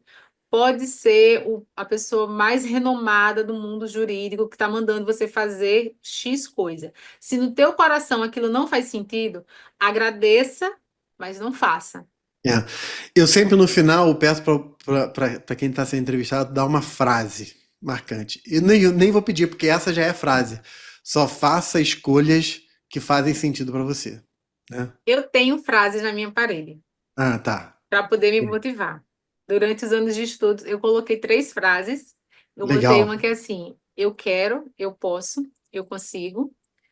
Coloquei outra que é tudo que tiver de ser meu será. Enfatizei esse será. Tem uma que eu amo, que era a frase do desespero, quando eu pensei em desistir. Eu coloquei assim: a vontade de chorar é grande, mas a necessidade de continuar é maior. Vou Muito bom. continuar. E quando eu estava esperando o resultado das sentenças, eu escrevi essa última, que eu não coloquei na parede. Ela está aqui comigo. Que eu coloquei assim: Deus vai me dar essa vitória. Amém. Escrevi Olha aqui só. e coloquei aqui. E assim, eu tinha assistido um documentário, eu tava vendo coisas sobre o Ayrton Senna, né? Que tava aquela sensação sobre ele. E eu vi uma entrevista do Ayrton Senna, que foi sobre a vitória dele em Interlagos. que quebrou, né, a caixa da marcha, ele estava acho que só com a Isso. sexta marcha, o segundo colocado estava diminuindo a vantagem e começou a chover, e ele na chuva, né, arrasava. E aí eu vi a entrevista dele que ele falava que sabia que Deus ia dar essa vitória a ele. E eu fiquei, caramba, Deus fez chover para que o Ayrton vencesse no Brasil. E eu falei, ó, eu não sei como, mas de Deus vai me dar essa vitória. Eu não sei Amém. como, mas E Deus deu. sabe. E eu escrevi isso, coloquei aqui e todos os dias antes do resultado eu dizia: Deus vai me dar essa vitória. E ele deu. Então, assim, confio muito no poder da palavra, eu confio muito na vibração.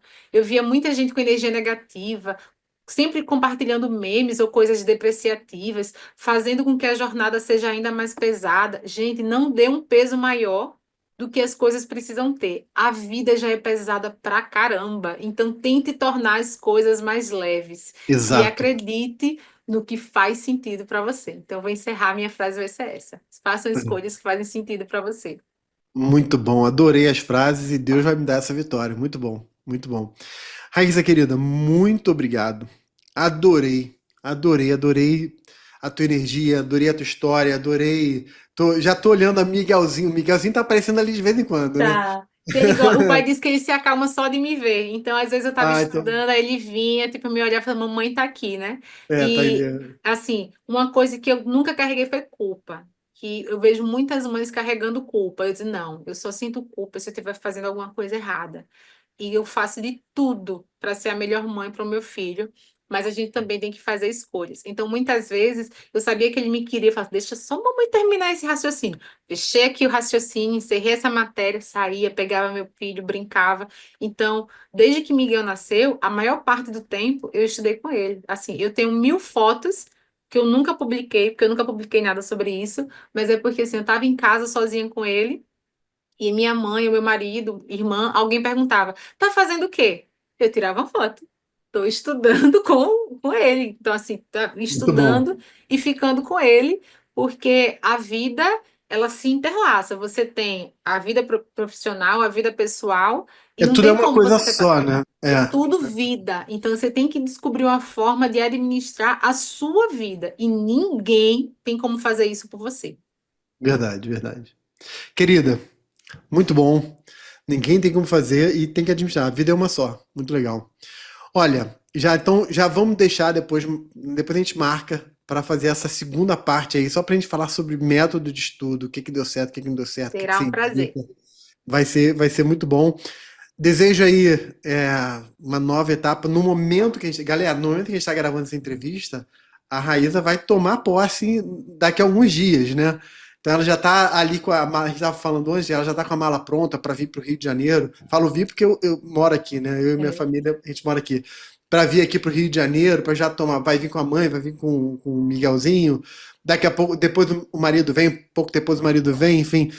Então, ó, desejo tudo de bom nessa nova etapa, um excelente momento ali de posse e que dê tudo certo para você, como tem dado e vai continuar dando, porque Deus vai dar essa vitória. Amém. Amém. Obrigada, João. Foi um prazer, adorei. Foi um prazer, querido. Um beijo. Tchau, tchau. Tchau.